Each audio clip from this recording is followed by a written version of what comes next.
With the start of spring training upon us, it's time to take a good look at what the Dodgers have going on around the roster in episode 1 of a 4-part mini-series previewing the team heading into spring training. We'll dive into the veteran-heavy LA bullpen and discuss roles, depth, and, of course, the plan at closer. It is the Oops All Bullpen edition of the All Dodgers podcast.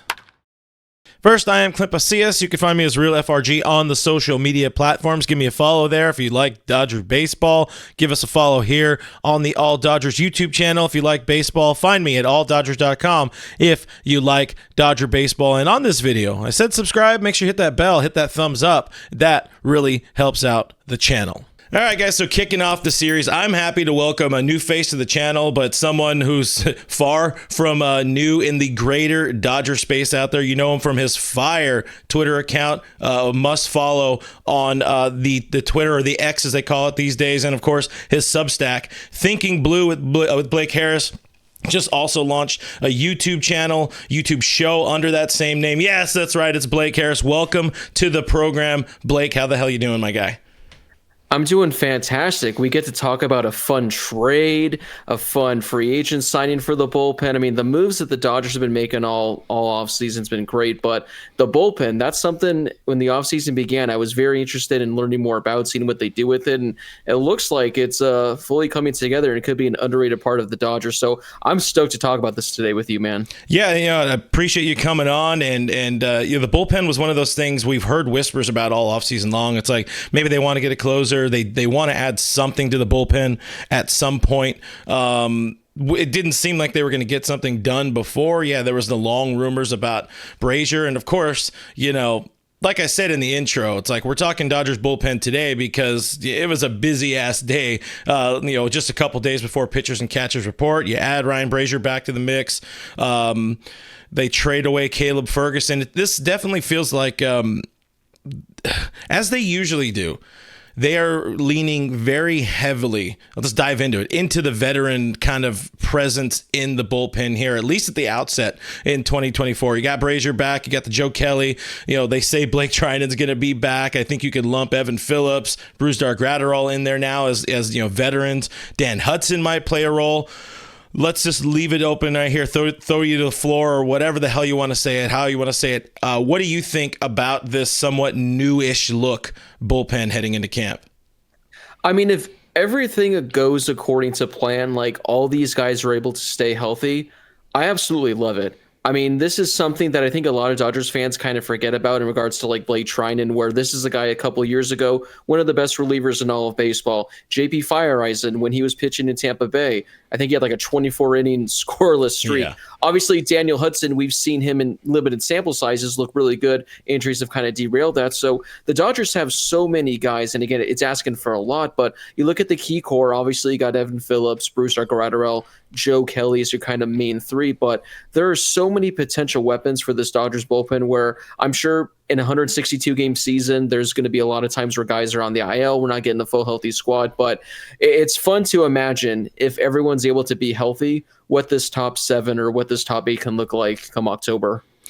What would you say right now, sitting here on, we're recording on a rainy Monday when we're recording this, biggest concern for you entering the season and entering spring training? Bullpen concerns. It's probably I mean, it's probably like what I just said with what you're excited for. It's my biggest concern would probably be the health, because obviously Blake Trinan, JP Fireeisen, they've said I think they're going to be full goes for spring training, but until I actually see it, I'm going to just hold a little bit of reservations there. And Joe Kelly, this is a guy we've seen him deal with a number of injuries in the past, and although Evan Phillips and Brusdar Graterol have been pretty solid when it comes to health the last couple of years, if one of those guys were to go down, the Dodgers are going to be in kind of a bit of trouble. So it's tough to say early February looking at the big picture, but yeah, health, because it seems like a couple of those guys go down. There's not a lot of great options waiting in the minors at the moment. There's a couple, but with Frosso going on, probably the 60-day IL, I'm not sure what the plan is for Michael Grove, Kyle Hurt long-term, those kind of guys. So as long as everyone can stay healthy, we'll be good. But if not, yeah, you might want to brace for impact. Another one, I guess we can kind of throw in there as a concern, or it's more of a like wait and see how it develops. But you traded away one of your two primary lefties. Of course, I don't know how they're going to really view Ryan Yarbrough heading into the season. It seems like starting could be or opening could be on the table for him. But what are your thoughts on the lefty situation? And now, really, it's just kind of Alex Vesia.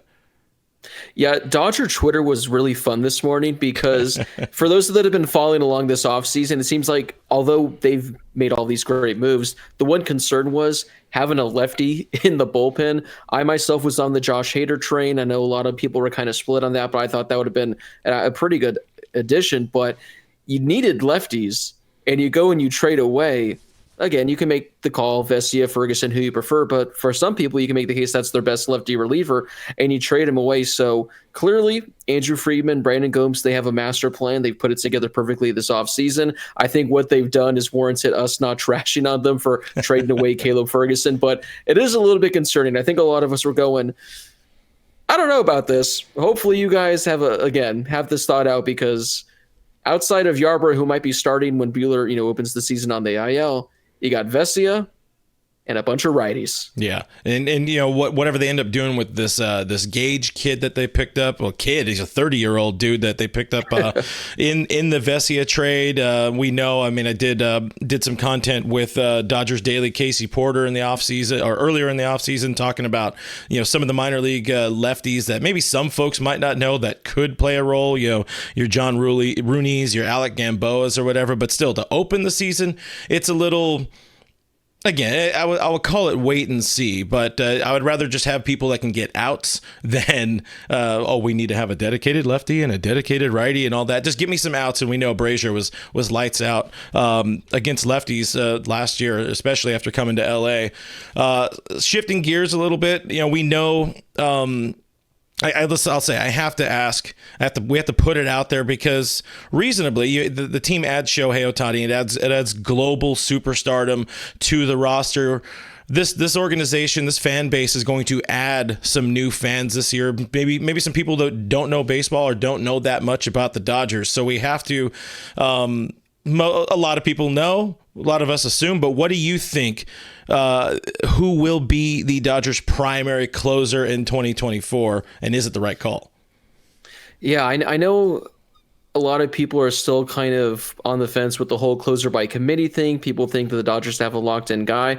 I personally, I'm probably the biggest Kenley Jansen fan there is, but I was on board last year with the whole closer by committee, because I think nowadays, unless you have like a Josh Hader, unless you have like an Edwin Diaz, unless you have one of these top closers in baseball, I think it's smart to kind of rotate guys, play matchups, see who's probably got the hot hand. So if I were to put, some money on the table for who's going to like lead the Dodgers in ninth inning appearances or saves, I think Evan Phillips is probably the safe bet, just because he is probably your best reliever. But I wouldn't be surprised, if Brusdar Graterol maybe takes another step forward this year. He becomes that guy, gets those strikeout numbers a bit. So I'll go with Evan Phillips, and I'll put a slight little wager on a Brusdar Graterol coming in a close second. And don't sleep on Joe Kelly if he's healthy. We know he can handle the ninth inning.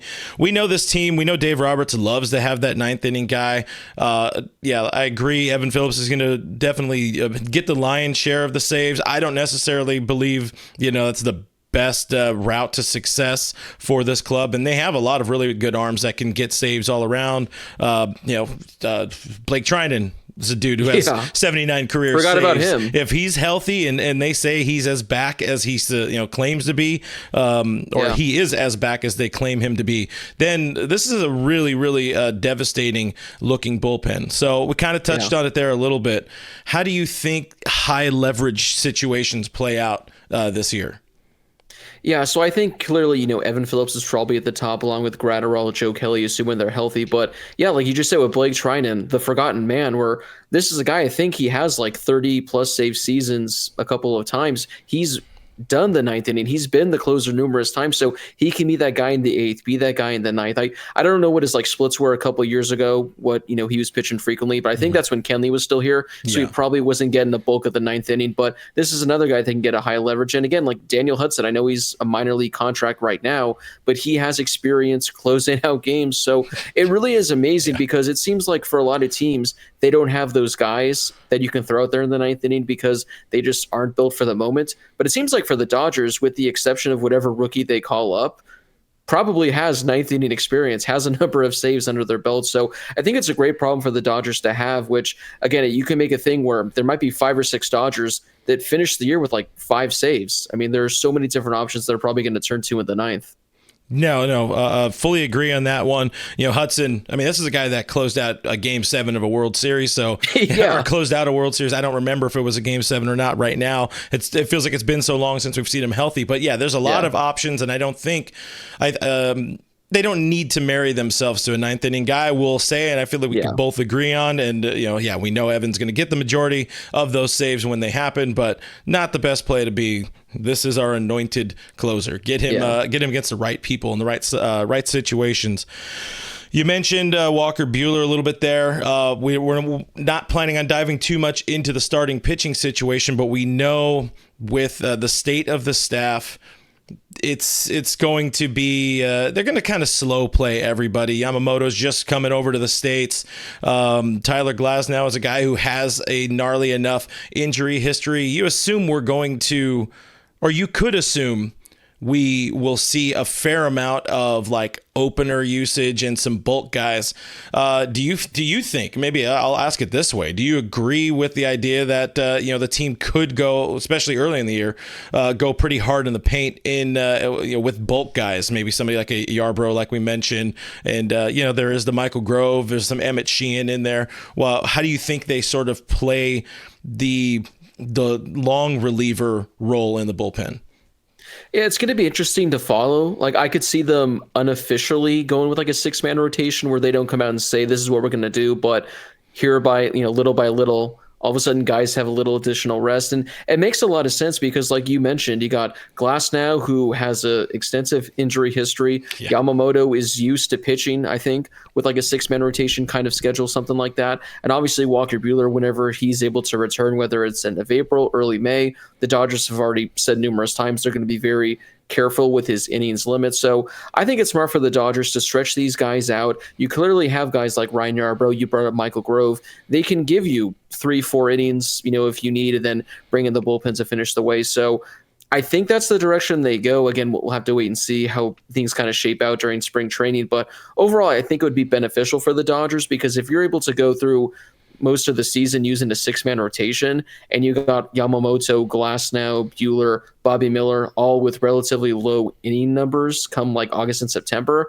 I mean, that would be massive for when October starts. So hopefully they go that route, but again, we'll see how things play out in spring training. Yeah, I've been a proponent, especially even last year, trying to like worry less about the regular season. I don't care about them, winning another division. I don't care about somebody leading the league in starts and innings and wins and all this kind of stuff.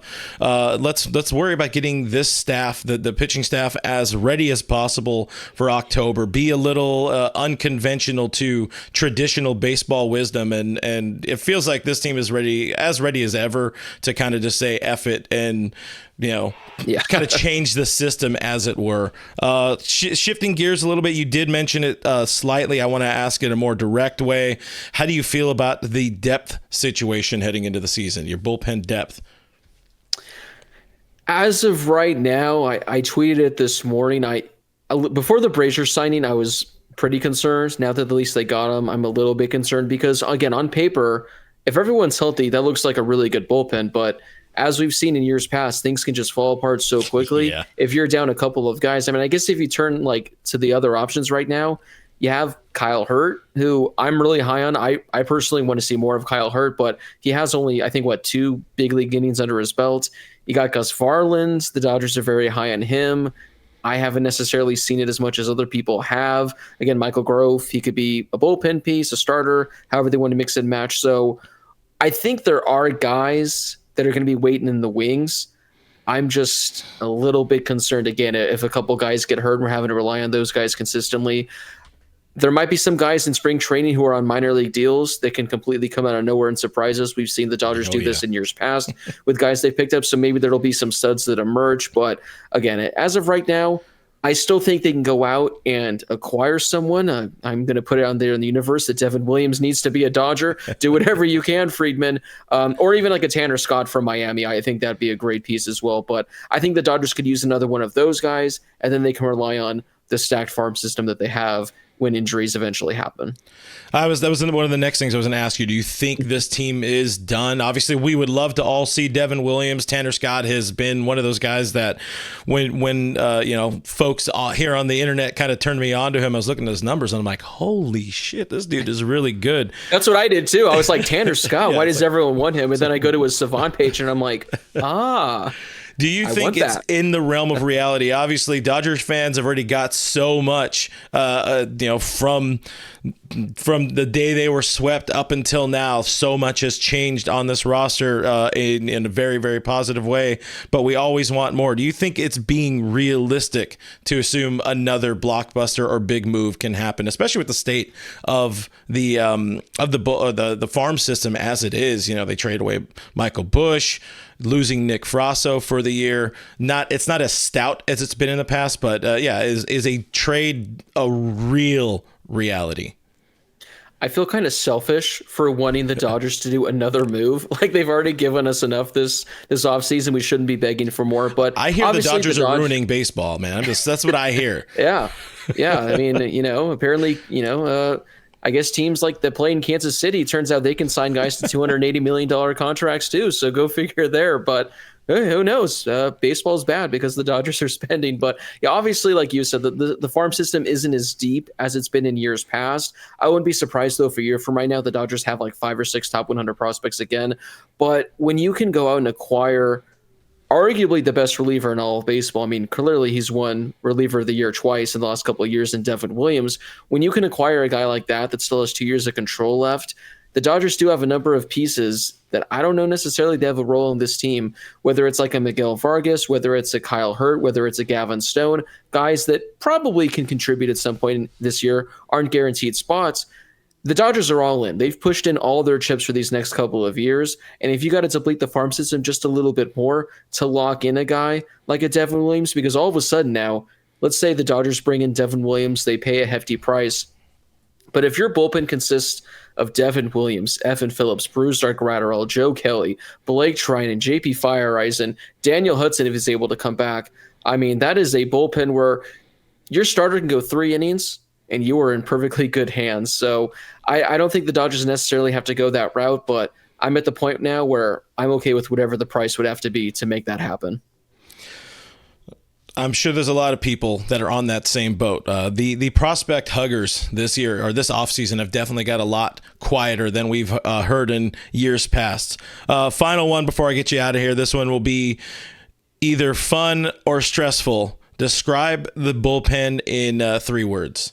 Just like you're setting up somebody who knows very little about this team and their bullpen. 3 words. Boy, that is a tough one. I'm gonna go with one that can be interpreted either way, and I think I said this earlier in the show. Brace for impact, because it could either be May and Michael Grove is having to come in the 8th inning in a 1-run game, or flip things around. Everyone's healthy, and a Dodger starter just went 6 innings. They have a 2-run lead, and you got Blake Trinan, Brusdar Graterol, and Evan Phillips coming up. So I'll say brace for impact, but again, you can interpret it in either direction. We'll see how things shape out this year. I love it. I love the mystery, man. Great stuff. Again, I wanted to keep this one tighter, but I would definitely want to get you on one of the live show. I think you'll have a good time doing one of those at some point. So, guys, this will not be the last time you see Mr. Blake Harris on the channel. But let the people who don't know, let them know where to find you, man.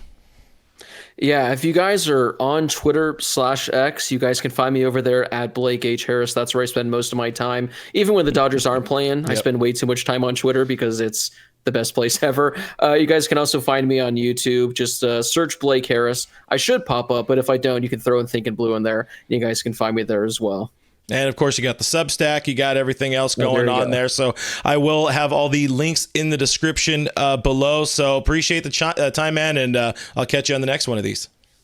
And this was a blast, man. Love talking Dodgers. And, yeah, hopefully we're looking back at the end of the year going, man, that bullpen was all right. There was no need to worry with them. I'm braced for impact, man. The impact of a very good bullpen. That's what I'll say. Awesome. I appreciate you, my man. So once again, I appreciate Blake. I thank Blake for taking some time out to talk Dodger baseball. Again, all of his links are in the description for this video. But I want to know what you guys think about the Dodger bullpen. Are there major concerns? Do you think they should just plug Evan Phillips in as the closer and leave him there? Are you worried about any particular parts of the bullpen? Is Alex Vesia as the main lefty enough for you? Sound off in the comments. Talk all about the Dodgers bullpen in the comments below. We got more parts of this series coming up this week, so please consider subscribing, hitting that notification bell to know when these videos do go live or go up on the channel, and hitting a thumbs up also very much helps out the channel in the YouTube algorithms. I am Clint Pasillas. Find me as Real FRG on the social media platforms. Find us at alldodgers.com, and I will see you on the next one.